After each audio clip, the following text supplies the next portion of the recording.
राधिका 18 साल की थी और आज उसे जबरदस्ती दुल्हन की तरह तैयार किया जा रहा था। उसके रोने की आवाज से पूरे घर में शोर मचा पड़ा था। मुझे शादी नहीं करनी, मुझे जाने दो, छोड़ दो मुझे। मैं भी देखती हूँ तू कैसे शादी नहीं करती। शादी तो तुझे करनी ही पड़ेगी। नहीं, मैं शादी नहीं करूंगी। अभी मैं बहुत छोटी हूँ और मैं शादी के लिए तैयार नहीं हूँ। देख, अगर तूने इस लड़के से शादी कर ली ना तो हम सबके दिन पलट जाएंगे। अरे बहुत पैसे वाला है, तुझे रानी की तरह रखेगा अपने घर में। आप मेरे चाचा होकर कैसी बात कर रहे हैं? और वो लड़का नहीं है चाचा, वो 50 साल का आदमी है। इतने बूढ़े आदमी से आप मेरी शादी नहीं कर सकते। खबरदार जो उसे बूढ़ा कहा। अगर उसने सुन लिया तो बिना तुझसे शादी किए यहाँ से चला जाएगा। जाने दो ना, मैं अभी सिर्फ 18 साल की हूँ और वो 50 साल का। ये शादी सरासर गलत है। एक तो तेरे माँ बाप तुझे बचपन में ही हमारे पास छोड़कर भगवान को प्यारे हो गए। अब क्या हम तेरे लिए कोई राजकुमार ढूंढ कर लाएंगे क्या? कौन करेगा तुझसे शादी? कोई बात नहीं चाची, आप मेरी शादी मत करना। मैं जिंदगी भर आपका सारा काम करूंगी, लेकिन इतनी ज्यादा उम्र के आदमी के साथ मेरी शादी मत कीजिए। नहीं नहीं, हम जिंदगी भर तेरा बोझ नहीं उठा सकते। और फिर उससे शादी करने के बदले वो हमें पूरे 50,000 दे रहा है। शादी तो तुझे करनी ही पड़ेगी। उसके बाद राधिका की जबरन उस 50 साल के आदमी धनीराम से शादी करवा दी गई। धनीराम राधिका को गांव से शहर अपनी हवेली में ले आया। देख राधिका, मेरी पहले से शादी हो चुकी है और मेरी पत्नी भी इसी हवेली में मेरे साथ रहती है। तो फिर आपने मेरे साथ शादी करके मेरी जिंदगी क्यों खराब की? शादी? कैसी शादी? मेरे पति ने तेरे चाचा के सामने शादी का नाटक किया है। पूरे 50,000 दिए हैं तेरे।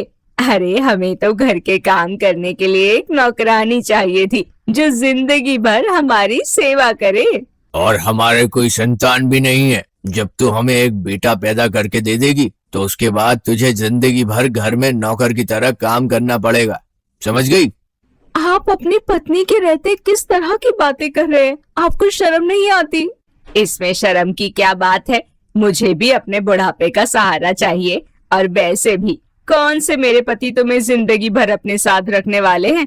बस एक बार तुम्हारे कोई संतान हो जाए, उसके बाद तुम अपनी जगह और हम अपनी जगह।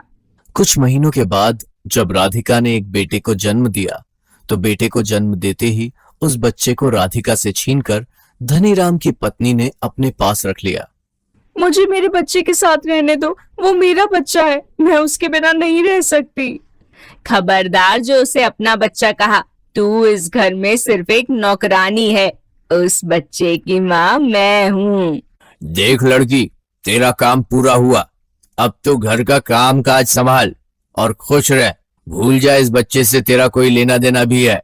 एक दिन धनीराम और उसकी पत्नी टीवी में न्यूज देख रहे थे और राधिका वहीं पर साफ सफाई का काम कर रही थी। तभी न्यूज में राधिका ने सुना कि अगर किसी भी महिला को अपने ऊपर हो रहे अत्याचार की शिकायत करनी है तो वो दिए गए नंबर पर फोन कर सकता है। क्योंकि राधिका थोड़ी सी पढ़ी लिखी थी, इसलिए उसने चुपचाप वो नंबर एक पर्ची पर लिखकर अपने पास रख लिया और एक मौके की तलाश करने लगी। एक दिन शाम को, राधिका, मैं और सेठ जी शॉपिंग करने के लिए बाजार जा रहे हैं। तुम घर का अच्छे से ख्याल रखना। और हाँ, हम बच्चे को अपने साथ लेकर जाएंगे।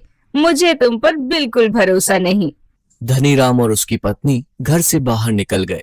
राधिका ने घर के लैंडलाइन से वो नंबर डायल किया। जी नमस्ते, मैं राधिका बोल रही हूँ। मैं यहाँ धनीराम जी के घर पर नौकरानी की तरह काम करती हूँ। पहले उन्होंने मुझसे मेरा बच्चा छीन लिया और अब बिना पैसे दिए मुझसे घर का सारा काम करवाया जाता है। आप मेरी मदद कीजिए। देखिए, मेरा नाम सारिका शर्मा है। ये महिलाओं का हेल्पलाइन नंबर है और मैं उन महिलाओं की मदद करती हूँ जिनके साथ किसी भी प्रकार का अत्याचार होता है। आप चिंता न करें, मुझे अपना एड्रेस बताएं, मैं वहाँ पर आकर आपकी मदद करूंगी। अगले दिन सुबह सारिका शर्मा सेठ धनीराम के घर पहुंच गई। उसके साथ पुलिस भी थी। कहाँ है आपकी नौकरानी? उसे बुलाइए। लेकिन हुआ क्या है मैडम, बात तो बताइए। क्या करना है आपको हमारी नौकरानी से मिलकर? मैंने सुना है कि आपने उसे यहाँ पर बिना पगार के बंधुआ मजदूर की तरह रखा हुआ है। आप उसे उसकी मेहनत का पैसा भी नहीं देते और जरूरत से ज्यादा काम करवाते हैं।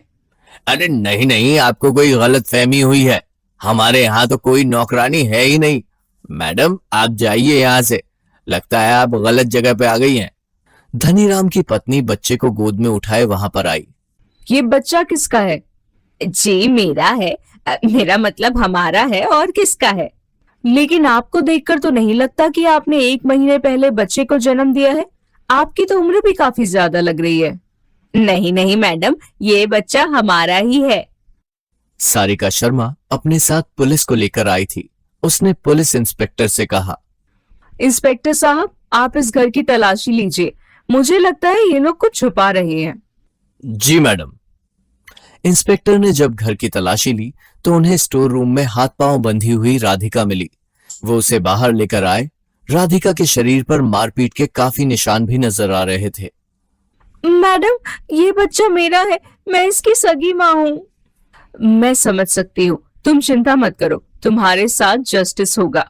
लेकिन मुझे एक बात समझ में नहीं आई, इन लोगों को हमारे यहाँ आने की खबर किसने दी, जिसकी वजह से इन्होंने तुम्हें इस तरह बांधकर स्टोर रूम में रखा हुआ था?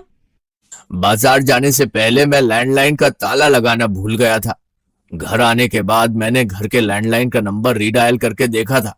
मुझे इस राधिका पर हमेशा से शक रहता था और इस बार मेरा शक सही निकला। इसीलिए सुबह आप लोगों की गाड़ी आते देखी तो हमने इसके हाथ पांव बांधकर स्टोर रूम में छुपा दिया। सिर्फ इतना ही नहीं मैडम, इन लोगों ने कल रात को मुझे बहुत मारा। बहुत होशियार बनते हो ना तुम। अब जेल में जाकर तुम्हारी सारी होशियारी निकलेगी।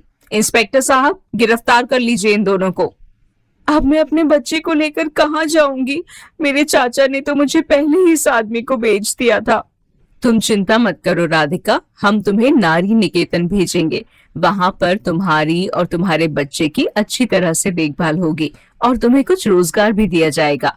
रही बात तुम्हारे चाचा की, तो उन्हें भी सजा मिलेगी। हमारी पुलिस टीम जाकर उन्हें भी गिरफ्तार करेगी, क्योंकि इस जुर्म में वो भी शामिल है। सारिका शर्मा ने राधिका को उसका बच्चा वापस लौटा दिया। राधिका के चेहरे पर मुस्कुराहट आ गई, क्योंकि आज उसे अपना बच्चा और अपनी जिंदगी दोनों वापस मिल गए थे।